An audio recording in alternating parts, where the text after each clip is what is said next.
Bonjour à toutes, bonjour à tous, nouvelle semaine, donc nouvelle vidéo, une fleur de bac, une couleur et une pierre. Cette semaine, il s'agit de beach, le hêtre associé au rose et aux opales, à l'opale que vous voyez ici sous forme de plusieurs couleurs. Alors on y va, beach, c'est le hêtre en français.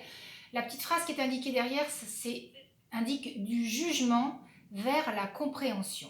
Alors beach, c'est la fleur de la tolérance. Donc c'est la fleur qui va convenir aux personnes qui se sentent mal aimées et qui souffrent de la perfection.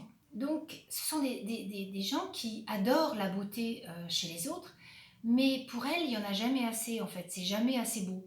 Donc elles vont critiquer, elles vont euh, oui, critiquer, souligner leurs défauts. Alors tout y passe, hein, ça peut être la maison, les vêtements, le maquillage, la coiffure, le métier, le mari, les enfants. Enfin, il y a pas de...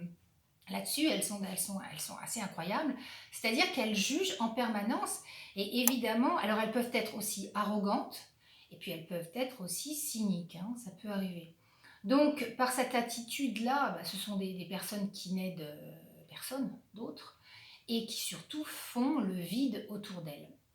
Donc, la fleur beach, elle va leur permettre d'être moins irritées en fait par les différences des autres. Elles vont leur permettre de ressentir de la compassion envers eux, de savoir discerner le bon chez eux malgré leurs imperfections. Et vous le savez, personne n'est parfait.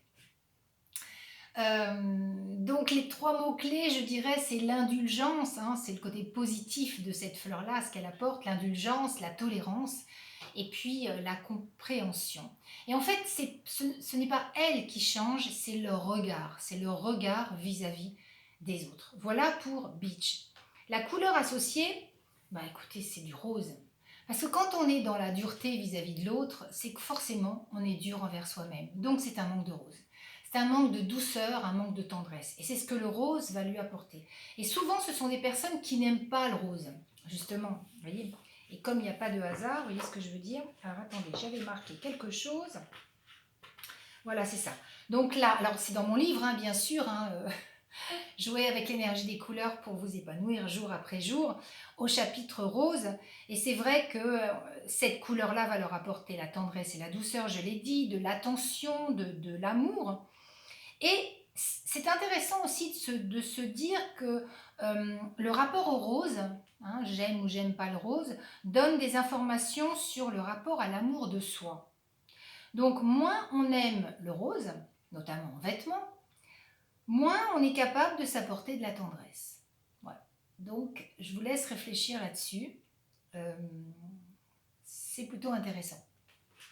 Et puis la chose aussi dont je voulais vous parler, c'était les opales. Alors vous les voyez, je les ai mises là. Donc l'opale, c'est une très belle pierre de matérialisation, une belle énergie de matérialisation de la lumière. Donc là, vous avez une opale naturelle. Vous voyez, vous avez la gangue derrière, l'opale ici. Là, ici, le bracelet, c'est de l'opale rose, de l'opale noire ici et de la verte. Il y a plusieurs couleurs, il y a de la bleue aussi, il y a de la blanche, il y a beaucoup d'opales. L'opale, donc, c'est une pierre qui permet de matérialiser la lumière, mais à une condition, c'est de lâcher prise. Donc, et de ne rien vouloir acquérir. Donc, belle pierre de lâcher prise, hein, tout comme l'ambre. Première des choses. Deuxième chose intéressante aussi, c'est qu'elle permet de ne pas conserver en soi des croyances limitantes du genre je suis nulle, je vaux rien, etc. Donc elle permet de reconnaître la valeur de soi. Intéressante aussi. Troisième chose, c'est une pierre d'ambivalence. Pourquoi ambivalence? Parce que vous savez, dans notre vie trépidante, en fait, on se demande souvent dans les situations qu'on traverse, alors qu'est-ce que je fais? Je lâche ou je prends le contrôle? Et très très souvent, c'est la deuxième solution qu'on choisit, c'est soit je prends le contrôle, soit je conserve le contrôle.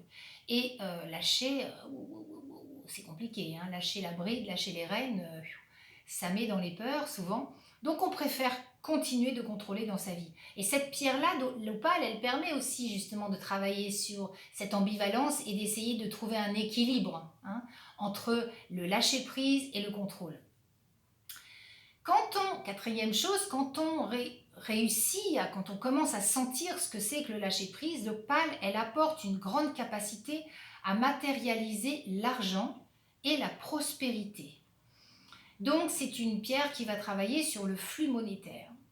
Cinquième chose, elle favorise aussi la bonne humeur, le plaisir de vivre, la spontanéité mais positive et l'intérêt pour les autres. Et quand on est dans une énergie de bitch où on est dur envers les autres, on a franchement besoin de mettre de la positive attitude dans à la fois notre spontanéité qui peut être parfois mal inspectée et puis l'intérêt pour les autres qui est tout simplement de tolérer la tolérance, quoi, tolérer la différence de l'autre.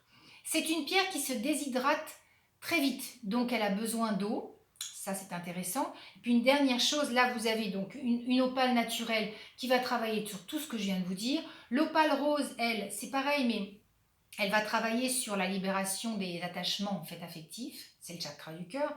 Là, l'opale noire, elle, c'est un fortifiant du premier chakra, fortifiant général, un tonifiant. Et puis la verte, elle permet de cultiver, je dirais, la présence de l'instant, dans l'instant présent. Hein. Voilà pour cette vidéo faite en soirée parce que dans la journée, nous faisons notre séminaire sur l'harmonisation des chakras. Donc, je vous souhaite une belle soirée, du coup, une bonne semaine et puis je vous dis à très vite pour une nouvelle vidéo. Ciao!